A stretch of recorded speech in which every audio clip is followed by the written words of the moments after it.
पूरी तरीके से तैयार हूँ हर सवाल को पूछने के लिए। बहुत जल्द आप देखेंगे, आपने मुझे उस दिन फ़ोन किया था कि उर्फ़ी जावेद नामक लड़की को बांद्रा पुलिस स्टेशन बुलाया गया है, क्या मैं कुछ कहना चाहूँगी। तो क्या है ना दोस्तों, मेरे पास काम बहुत है, मेरे पास काम बहुत है। मैंने काम दिया था बांद्रा पुलिस स्टेशन को कि एक लड़की ऐसे अभद्र कपड़े पहन के घूम रही है। थोड़े दिन बाद आपने देखा उसने ट्रांसपेरेंट सिलिकॉन क्या बोलते हैं ब्रेस्ट प्लेट लगाई, जिसे ब्रेस्ट प्लेट कहते हैं। या सारे मर्द खड़े, मुझे नहीं लगता कोई भी अपने घर की औरत को अलाउ करेगा। अब वो कहेगी मैं तुम्हारे घर की औरत नहीं हूँ, लेकिन तू मेरे देश में नंगी घूम रही है, तो तकलीफ़ मुझे ये है। उसे बुलाया गया पुलिस स्टेशन, वो आई तमाशे के कपड़े पहन के, पीछे कुछ लिखा के।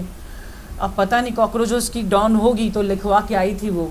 अब उसके बाद में पुलिस का उसने एक वायरल वीडियो बनाया जो उसने अपने मज़े के लिए बनाया था। उसके ऊपर कुछ लीगल कार्रवाई की, मैंने भी मांग की देश में, और कई परिजनों ने की है वो मांग, और उसके ऊपर कुछ कार्रवाई हुई भी है। हाँ, बात करूँगी मैंने जो केस फाइल किया था, उस केस का स्टेटस क्या है। वही बांद्रा पुलिस स्टेशन जहाँ का सीनियर पीआई, याद होगा आप लोगों ने मेरा उस पर प्रेस बाइट लिया था कि जहाँ पर सीनियर पीआई ने मुझे ये कहा था कि आई एम सॉरी मैडम, मैं आपकी कोई मदद नहीं कर सकता।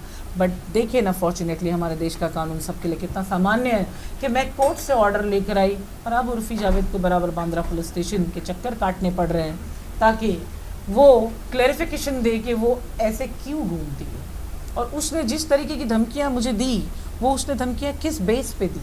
तीसरी, उसने जो ये कहा कि उसके पास मेरे डांस करते हुए, मेरे पी के गिरते हुए मेरे न्यूड वीडियोस कुछ है उसके पास, वो तीसरी चीज़ वो साबित करे। चौथी, वो जिस तरीके से उसने मुझे आकर गाली दी लाइव आकर, उस तरह सामने भी आ जाए यार, वो कोर्ट में साबित करे अब कि उसने जो गाली दी, जिससे मेरी जितनी बेइज्जती उसने करनी थी उसने कर ली। अब सामने तो उसके आने की ताकत है नहीं, मैं उसके पीछे भाग सकती नहीं हूँ, कानून का काम है। तो उर्फ़ी जावेद के सब्जेक्ट पे सिर्फ इतना ही कहूँगी, कोर्ट में मिलूँगी मैं उससे और देखूँगी उस दिन क्या पहन के आई है। क्योंकि मैंने तो कहा है कि ये मुझे अगर नंगी दिखी, वो नहीं, कोई भी लड़की, कोई भी हिंदुस्तानी लड़की अगर रोड पे नंगी घूमती है, जिसने अपनी बॉडी को एग्जिबिशन का बोर्ड बना के रखा है, तो कसम है पैदा करने वाले की, ये माँ का हाथ ज़रूर रखेगा। मेरे लिए मेरी बेटी जितनी इम्पोर्टेंट है उतने सबके बच्चे इम्पोर्टेंट हैं। बीइंग ए टीचर, मेरा काम है कि कोई अगर किसी औरत का कपड़ा फटता है या कहीं से कुछ खुला दिखता है तो मैं मेरा कोट निकालूं और उसको ढाकूँ। और कोई औरत अगर ये कहती है कि मैं औरत हूँ, मैं नंगा घूमने का हक लेके पैदा हुई हूँ, just because we have a freedom of speech, just because we have freedom of living independent in India, it doesn't mean that कि वी कैन रोम न्यूड। अब कोई लड़का घूमे तो चलेगा क्या, पुलिस छोड़ेगी? मुझे बताओ, लड़कों के घूमने पे बेचारे रणवीर कपूर को नहीं छोड़ा था क्या, रणवीर सिंह को नहीं छोड़ा था? तो ये तो अभी टेक्निकल थिंग्स है। आपको लगता है इस तरह के जो कपड़े पहन के पब्लिकली घूमने से आजकल की जो यंग जनरेशन, चाहे वो लड़की हो या चाहे लड़का हो, दोनों में कुछ ऐसा इफेक्ट हो रहा है, एक बैड इंप्रेशन जा रहा है? देखो, ये सब कुछ किया जा रहा है चीप पब्लिसिटी के लिए, फेमस होने के लिए। लोग जानते नहीं थे कौन थी उर्फ़ी जावेद, क्या किया उसने लाइफ में, क्या किया। बहुत अच्छी सुपर मॉडल, बहुत अच्छी डांसर, बहुत अच्छी actress. I don't think so, I am so sorry. उसको कुछ नहीं आता, तो उसने क्या सोचा, इजी वे। हमारे देश में है ना, देखो हमेशा मैं बोलती हूँ there is always two way. जो ये लड़की ने जो शॉर्टकट करके दिखाया है कि कपड़े ना पहन के दिखाना लोगों को आकर्षित करेगा। मेरे वीडियो को भले ही आप देखो, इंसान को लोग क्या कहते हैं ना, आप उसका जो भी पोस्ट होगा ना उसके नीचे पढ़ लो। पोस्ट करने वाले की औकात है ना, उसके पोस्ट में नीचे पता चल जाएगी कि लोग उसे कितना अच्छा अप्रिशिएट कर रहे हैं। तो आप पढ़ लो उसके वॉल पे, आपको पता चलेगा लोग कितना सम्मान कर रहे हैं। उसको तो बड़ा से सम्मानित अवार्ड देना चाहिए कपड़े नहीं पहनने का।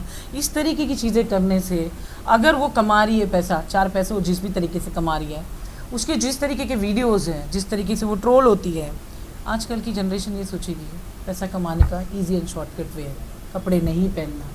कुछ देखो, मैं ये नहीं कहूँगी कि मैं अकेले एक टीचर मैं पूरे के पूरे क्लासरूम को सुधारूँगी, बट मेरा काम जो है मैं वही करूँगी। इस तरीके की चीज़ें समाज में गंदगी फैला रही, अगर हमने इसको स्टॉप नहीं किया तो आगे आप किसी को भी स्टॉप नहीं करना।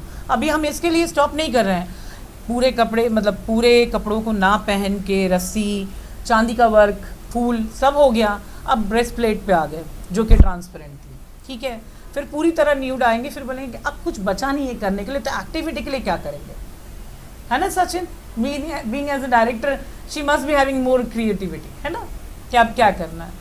तो हमारे समाज का काम है उसे रोकना, कानून का काम है उसे रोकना। किसी औरत की इज्जत पे कोई आँच आती है तो कानून अपना काम करती है। जब एक औरत सभी औरतों की बेइज्जती कर रही है नंगा घूम के, तो भी कानून का काम है इस पे काम करना। Let court take the decision इंशाल्लाह। नहीं, बट आप उन लोगों को क्या मैसेज देना चाहते हो जो ऐसा कहते हैं कि वो एक स्टाइल स्टेटमेंट है, शी इज स्टाइल दिवा?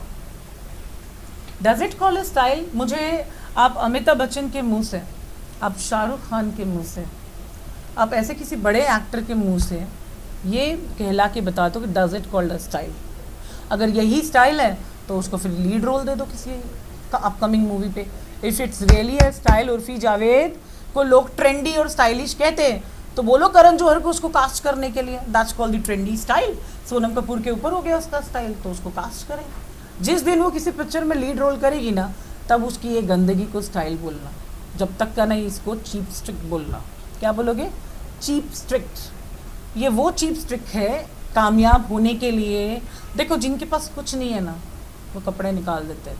आपने सुना होगा एक कमीना इंसान, एक कमीनी इंसान, चाहे मर्द हो या औरत हो, कमीनेपन की हर एक लिमिट जब उसको क्रॉस करनी होती है, वो मुंह पे बोलते हैं। हम हमारे हिंदुस्तान की पुरानी क्या बोलते हैं, कहावतों में है कि ये नंगा इंसान है, समझे? कुछ करने को नहीं होता है ना, तो इंसान अपने कपड़े निकाल देता है। तो ऐसी चीज़ों के लिए रिप, ऐसे चीज़ों के लिए, ऐसे लोगों के लिए RIP. Rest in peace, get well soon.